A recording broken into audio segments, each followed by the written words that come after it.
My stepson played the perfect victim. I lost my wife and my home. All because of one lie. Everyone turned against me. Then I checked his messages and realized who he really was. The sound of my own front door slamming shut felt like a gunshot. I was standing on the sidewalk, the gravel biting into my palms because I'd tripped as she pushed me out. Behind the glass of the second-story window, Sarah was hysterical. Her face was a mask of grief and fury I didn't recognize. She was screaming words that didn't make sense, words like monster, abuser, and predator. Beside her, leaning against the window frame with a hand on her shoulder, was her son, Leo. He was 17, tall for his age, and at that moment, he looked like the picture of a protective son. But as our eyes locked through the glass for a split second, the mask slipped. He didn't look scared. He didn't look hurt. He looked like a man who had just won a very long, very difficult game. He gave me a tiny, almost imperceptible nod, and then he pulled his mother away from the window. A moment later, the screen popped out. My clothes began to rain down onto the driveway. Silk ties, work shirts, my favorite leather jacket, all of it landing in the dirt. I stood there, paralyzed, while the neighbors started to peek through their curtains.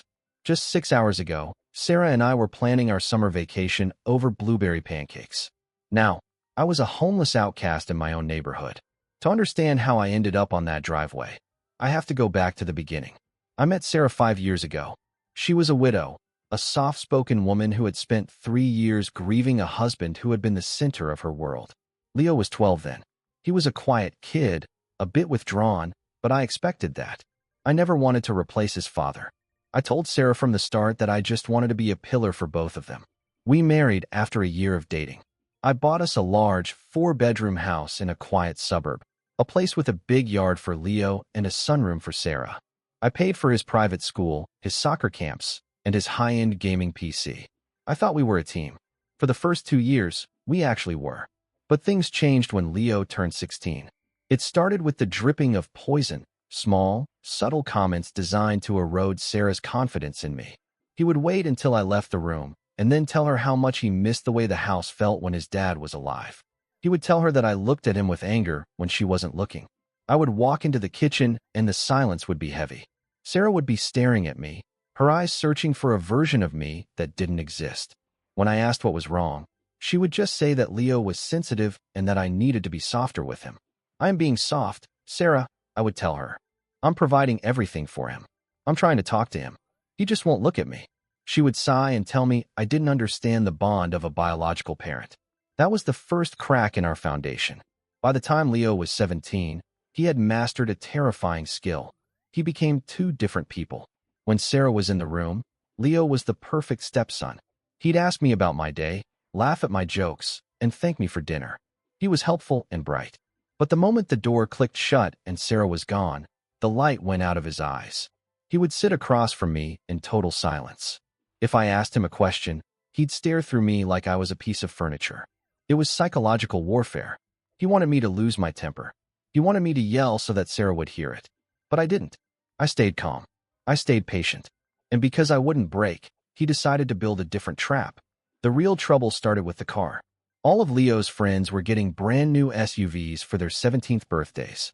Leo wanted a Raptor, a $60,000 truck that was completely unnecessary for a high schooler. I told him no. I told him we would buy him a safe, reliable sedan for $10,000. And if he wanted something better, he could work for it. Leo didn't argue. He just looked at me with that blank, cold stare and said, "Fine, do whatever you want." That night, Sarah was a glacier. She told me I was being financially abusive. She said I was using my money to control her son and keep him beneath me. I was stunned. It was $60,000 for a teenager. "Sarah, look at the math," I pleaded. "It's not about control. It's about reality." She didn't care about reality. She cared about the tears Leo had shed in her lap for 3 hours before I got home. 3 weeks ago was the day the world ended. I came home late from a business meeting to find Sarah standing in the foyer. She wasn't crying. She was vibrating with a silent, terrifying rage. She didn't say hello. She just walked up to me and grabbed my arm, pulling me toward the kitchen. Leo was sitting at the table, his sleeve pushed up. On his forearm was a massive, dark purple bruise. "Tell him," Sarah whispered, her voice trembling. "Tell him what you did." Leo looked up at me, his eyes brimming with fake tears. It's okay, Mom. I shouldn't have asked him for the car again. I shouldn't have made him mad. I felt the air leave my lungs. I haven't been home in 12 hours, Sarah. I haven't even seen him today. Don't lie to me. She screamed. He told me everything. He told me you pinned him against the counter this morning. He told me you threatened to kick us both out if he didn't stop complaining about the truck. I looked at Leo. He was shaking, a masterclass in acting. I realized then that I wasn't fighting a teenager. I was fighting a sociopath. I tried to reach for Sarah, to tell her to look at my phone, to see my GPS logs, but she pushed me back. Get out, she said, her voice cold as a grave. I've spent months listening to him tell me how you change when I'm gone. I didn't want to believe it. I loved you, but the evidence is on his arm. You are a monster, and I want you out of my house before I call the police. I saw Leo's face then, just for a second, a smirk so sharp it could have cut glass. He had won. I spent the next 2 weeks living in a cheap motel, my mind a whirlpool of dark thoughts. I didn't call her. I didn't text her. I knew that any attempt to defend myself would just be used as more evidence of my aggression. Instead, I called a man named Elias. He was a private investigator recommended by a colleague. I told him I didn't want to find an affair. I wanted to find the truth about a boy who was too good at lying. Elias was a professional. He didn't judge. He just asked for the login credentials to our home security system, which I paid for, and the recovery codes for the iPad I had bought Leo the year before. People think they're clever, Elias told me over the phone. Especially kids. But they always leave a digital trail. They can't help themselves. 3 days later, Elias sent me a link to a cloud folder. I sat on the edge of my motel bed and watched my life be restored to me. The first thing I saw was a video from the kitchen security camera, the one Sarah thought was broken. It was from the morning of the attack. I watched myself leave the house at 7 a.m. Then, at 11 a.m., I watched Leo walk into the kitchen. He looked around to make sure he was alone. Then, he took a heavy marble rolling pin from the drawer and slammed it against his own forearm. He did it 4 times, wincing with each strike, until the skin began to discolor. I felt sick to my stomach. I watched him check the bruise in the reflection of the microwave, nodding to himself before putting the rolling pin away. Then came the messages. Elias had recovered deleted chats from Leo's iPad. He had a group chat with 3 of his friends. Almost there, one message read, "The old man is finally cracking.